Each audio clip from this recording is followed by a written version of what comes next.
the Hooghly River, this is the city of Kolkata, the capital of the eastern state of West Bengal. Known as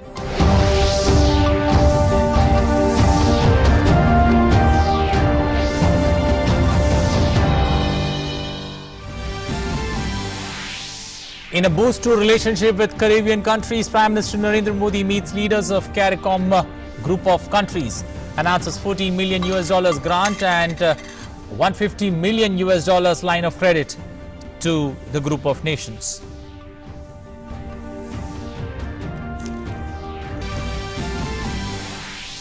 Prime Minister holds bilateral talks with leaders of Belgium, Armenia, New Zealand and Estonia, discusses ways to boost strategic ties and deepen cooperations in various areas.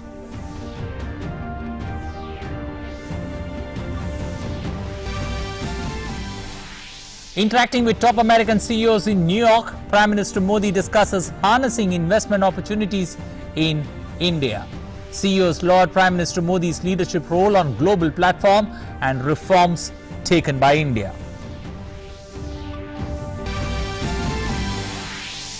Prime Minister Narendra Modi pitches India as the investment destination at the Bloomberg Global Business Forum, says India is an investor's delight with democracy, demography, demand and a decisive government.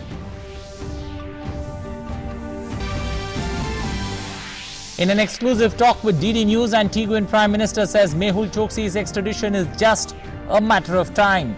Says after Choksi exhausts all procedures of appeal, he will be handed over to Indian authorities.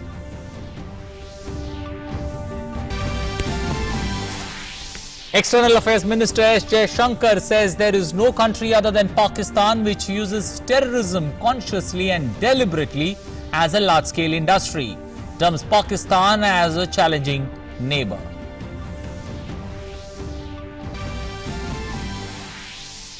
In international news, Britain's House of Commons reconvenes a day after the Supreme Court ruling that Prime Minister Boris Johnson acted illegally by suspending Parliament.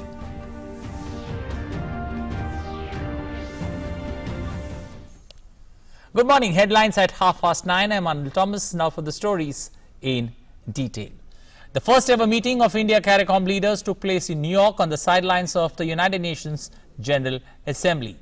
Leaders or representatives of 15 Caribbean countries attended the meeting hosted by India.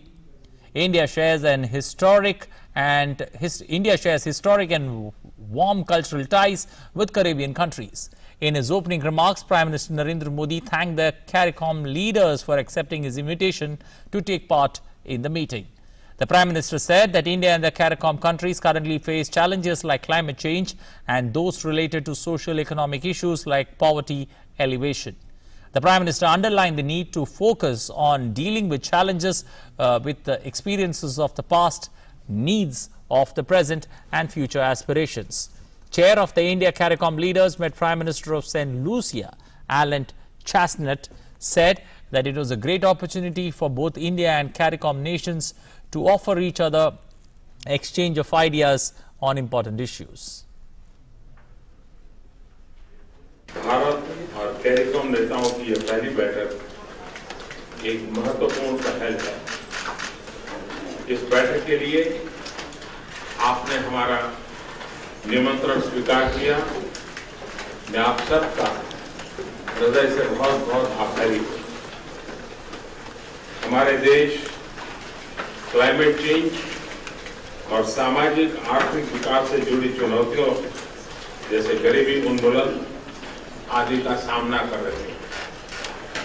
आज की बैठक का focus CARICOM देशों के साथ भारत की भागीदारी को अतीत के अनुभव, वर्तमान की आवश्यकताओं और भविष्य की आकांक्षाओं के अनुसार एनर्जाइज करना है। I think I speak on behalf of all my colleagues when I say that the most important question to ask is how come it took us so long to get together. Given our cultural ties, our historical ties, and clearly, as you've outlined, many of the common issues that we have to confront on a global and geopolitical basis. So I am looking forward to a very meaningful discussion on One, the opportunity that India can offer us in the CARICOM. Two, the opportunities that CARICOM can offer India. And three, to talk about some very critical geopolitical issues that hopefully we can find common ground. Prime Minister Narendra Modi reiterated India's firm commitment to strengthening its political, economic and cultural engagement with CARICOM. He also laid emphasis on partnering with CARICOM countries in capacity building, development assistance and cooperation in disaster management and resilience. He invited CARICOM countries to join the International Solar Alliance and the Coalition for Disaster Resilient Infrastructure.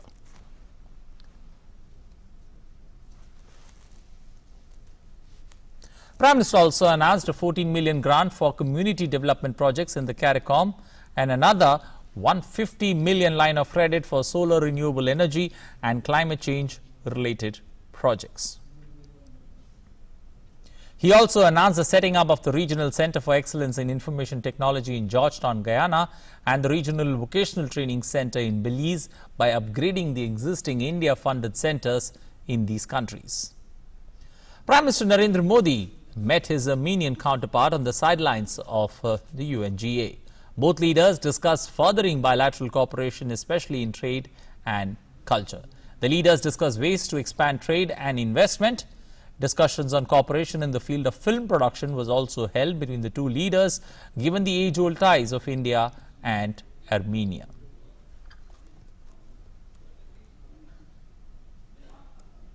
There was some discussion about expanding trade and investment. There was a suggestion that there could be exchange of trade delegations from the two countries. They could visit each country to explore opportunities of expanding trade. There was also some discussion on the people-to-people contact, how perhaps the two countries can look at the possibility of doing a joint film production to highlight the age-old ties which exists between the two countries. Strengthening a valued friendship, Prime Minister Narendra Modi met the President of Estonia in New York on the sidelines of the UNGA. Both leaders had a fruitful discussion on the deepening of the age-old relationship between the two nations.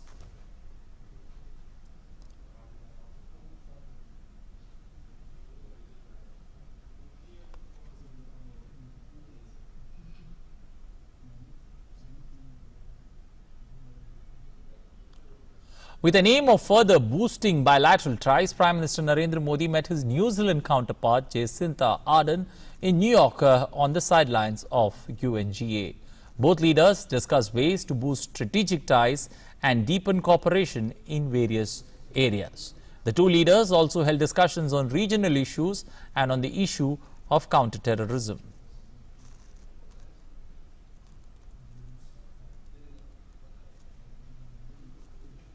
Prime Minister thanked the Prime Minister of New Zealand for her presence yesterday at Gandhi at 150 event at the UN. This was the first meeting since the attack, the Christchurch terrorist attack, and Prime Minister conveyed his sincere condolences. And there were some discussions on the regional issues, especially in the context of counter-terrorism. With the aim of connecting with an European partner, Prime Minister Narendra Modi met his Belgium counterpart Charles Michel on the sidelines of UNGA.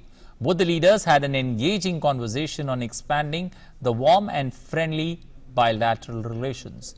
Both leaders agreed to intensify their efforts on early conclusions of negotiations on the bilateral investment and trade agreement, connectivity, closer cooperation on counter-terrorism, multilateral institutions and migration and mobility. Prime Minister Modi congratulated Charles Michel on his election as the President of the European Council. Prime Minister Narendra Modi addressed the plenary session of the Bloomberg Global Business Forum, where he invited investors to come to India. His message was simple: India is an investor's delight based on the 4 pillars of democracy, demography, demand and a decisive government. Prime Minister shared India's growth journey as well as policies and programs of the government that open up investment avenues. If you want to invest in a market where there is a scale, come to India.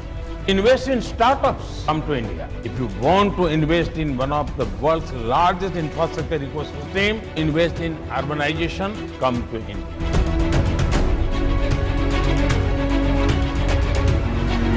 If you want to make in India, for India and for the world, come to India. Prime Minister Modi's call at the Bloomberg Global Business Forum. Come to India. Come, make in India.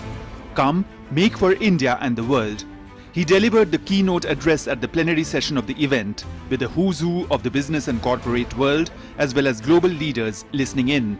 PM Modi highlighted the business-friendly policies and economic reforms his government has undertaken to ensure ease of doing business. कि अभी कुछ दिन पहले ही हमने corporate tax में भारी कमी करने का फैसला लिया है। ये निवेश के स्तर से बहुत क्रांतिकारी कदम है और इस फैसले के बाद मेरी बिजनेस वर्ल्ड में के जितने भी लोगों से बात हुई, जिनसे भी मुलाकात हुई, वो इसे बहुत ही ऐतिहासिक कदम मानते हैं। Emphasizing the goal of making India a $5 trillion economy, PM said that India has added $1 trillion to its economy in the span of 5 years and will certainly achieve its target, adding that this was just the beginning. Our people are defeating poverty, moving up the economic ladder with increasing purchasing power. Thus, if you want to invest in a market where there is a scale, come to India. Our middle class is a huge segment of people who are aspirational. Thus, if you want to invest in a market where the latest trend and futures are appreciated, come to India. Speaking of the government's achievements, he said, more than 50 redundant laws that acted as a barrier to development have been removed in a short span of time. Gateways for investment in the defense sector have been opened, even allowing FDI in some areas. Pradhan Mantri Awas Yojana is the biggest housing scheme for the poor. 100 lakh crore rupees will be spent on infrastructure. With the introduction of GST, the goal of one nation, one tax has been achieved, simplifying taxation. The Insolvency and Bankruptcy Code has been passed, which aids corporate governance. Banking the unbanked under the Jan Dhan Yojana has increased transparency because of direct transfers. These economic reforms have led to an improvement in India's global ranking. Foreign direct investment has grown at a rapid rate, with an investment of $286 billion in the last 5 years, half of the total FDI of 20 years. PM assured investors that their partnership with India is a win-win-one. Your desires and our dreams match perfectly. Your technology and our talent can change the world. Your scale and our skills can speed up global economic growth. Your prudent method and our pragmatic mind can write new stories in management.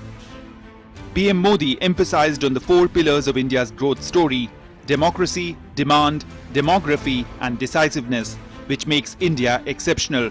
Not only did he invite the business leaders to India, he gave a personal guarantee that he will ensure a conducive business environment. With Arun Sharma and Munmun Bhattacharya in New York, DD News.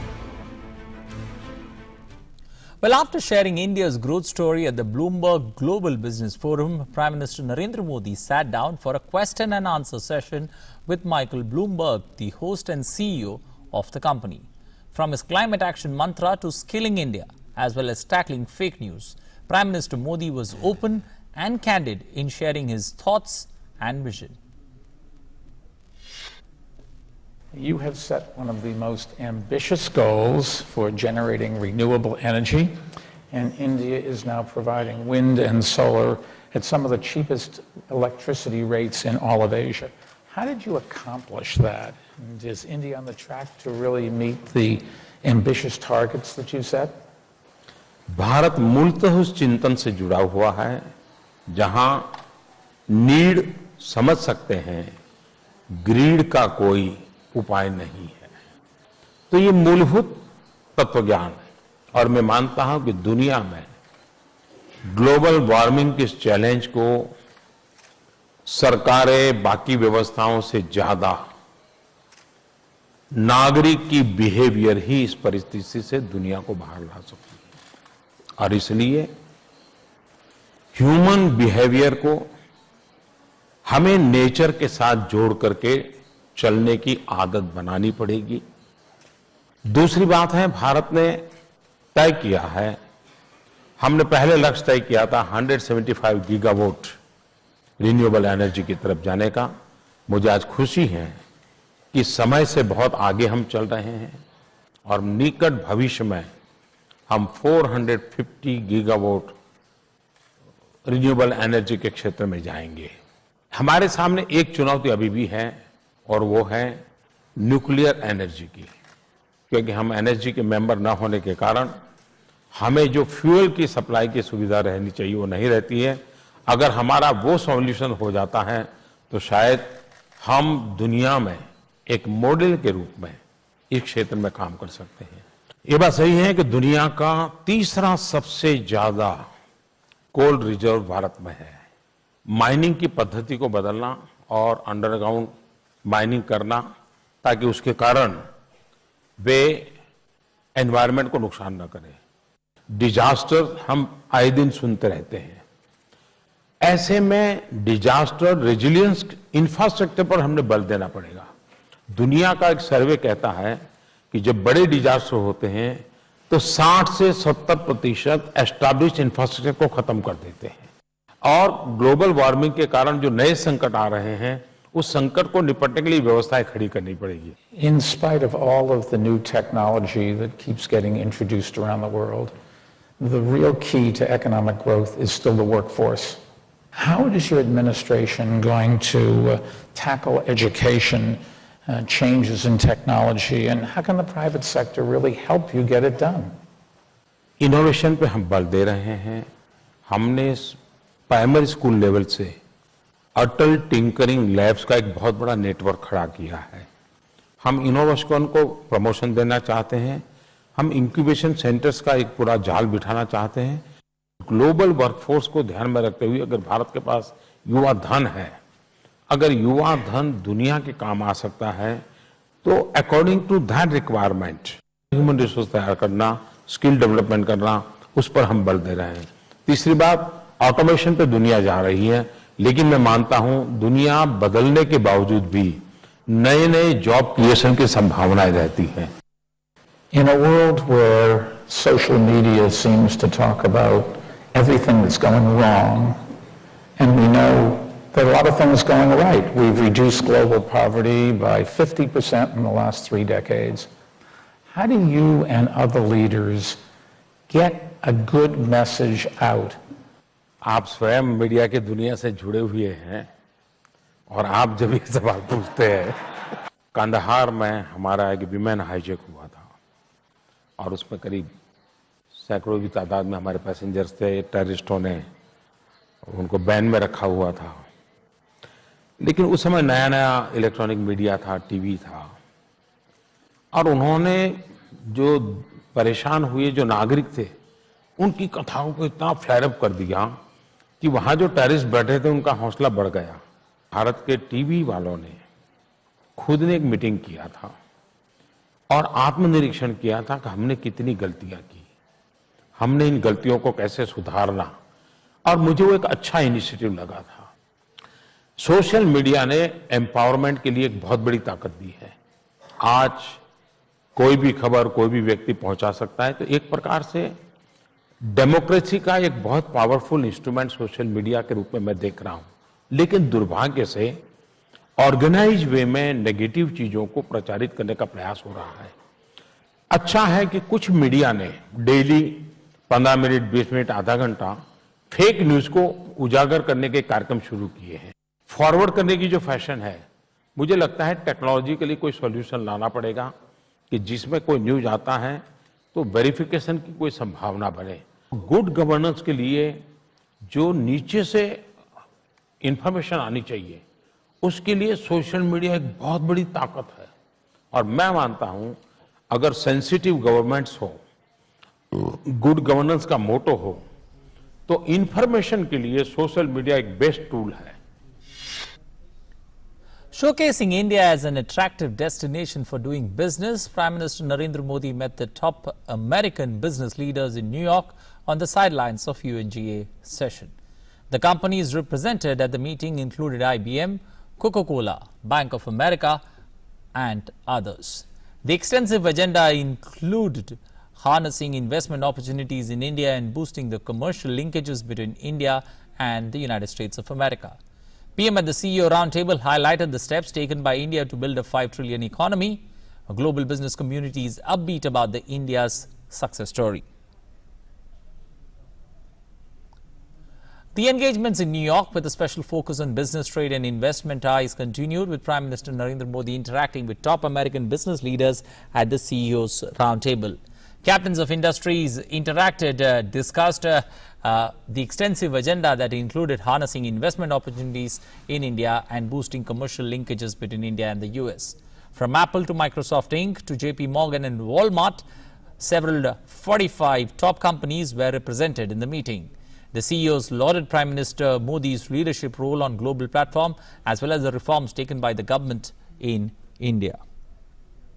We encourage him to continue the many reforms that have reflected in the growth of the country and the economy. Our firm has been investing in India since 1996. We find it a place of very productive people, very growth-oriented, very creative entrepreneurs and managers, and we think that some of the Prime Minister's initiatives have supported that growth, and we're looking forward to it accelerating in coming years. It was an excellent opportunity to hear from the Prime Minister. So many of the business leaders in the room expressed their gratitude for the way he works with business and for the relationship that he's built. We're going to hire 76,000 people in the next 3 years, so we are very bullish on India.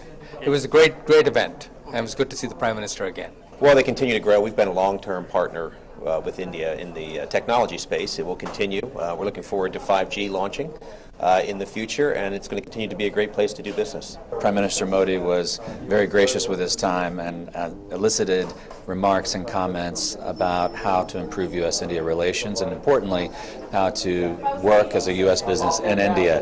It was fantastic, and he's really one of the great leaders in the world. A tremendous opportunity. Incredible inroads have been made, and even recently the identification of a new taxation infrastructure for corporations and the angel taxation scenario with new startups in 2019 is going to really stimulate American interest in India. It was a really important exchange. It was candid, it was frank, and it was filled with the optimism and the potential of the U.S.-India relationship. How the regulatory stability, the policy coherence, the continued focus on opening up avenues for investment, how all of these things can really push India's growth and also bring about more opportunity for the Indian people. All the way from startups of digital to defense manufacturing into agriculture, food supply chain. So I think it's a full plethora of opportunity, and the Prime Minister did mention that in the next, until 2025, there's an opportunity of almost $4.8 trillion, and U.S. companies are very keen to grab those opportunities. Speaking exclusively to DD News, Antigua and Barbuda Prime Minister Gaston Brown said that fugitive businessman Mehul Choksi will soon be extradited to India. Brown added that the Indian investigators are free to come and interrogate the businessman. He further said that Mehul Choksi is a crook and will eventually be repatriated, but it's a matter of time once he exhausts all his legal options. We're a country of laws. We have an independent judiciary, and the matter is before the court. So the executive has no locus in the matter. As you know, criminals also have the right to due process, and he has several appeals. Until he would have exhausted all of his appeals, there's nothing that we can do. And after he would have exhausted all of his appeals, you can be assured that he will be extradited. He will be repatriated back to India to answer charges against him. He was allegedly a crook. If we had known that the gentleman was a crook, there's no way he would have gotten Antiguan citizenship. He will be repatriated. He will be literally sent back to India to answer charges because he brings no value to Antigua and Barbuda. External Affairs Minister S. Jaishankar lashed out at Pakistan at the Council on Foreign Relations program in New York. He said that there is not a country other than Pakistan that uses terrorism consciously and deliberately as a large-scale industry against its neighbor. He added that no talks can take place with a country that follows a policy of implausible deniability.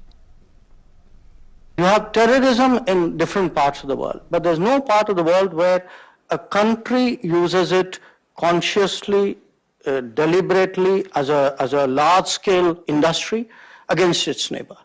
So for me, the issue is not do you talk to them, don't you talk to them. Of course, everybody wants to talk to the neighbor. The issue is how do I talk to a country that is conducting terrorism and which frankly I would say follows a policy of implausible deniability. That, they do it, they kind of pretend they don't do it, they know that that pretense is not serious, but yet they do it. So how do you address that? I think it's a huge challenge for us. Well, that's all we have time for in this edition of news. Thanks for watching.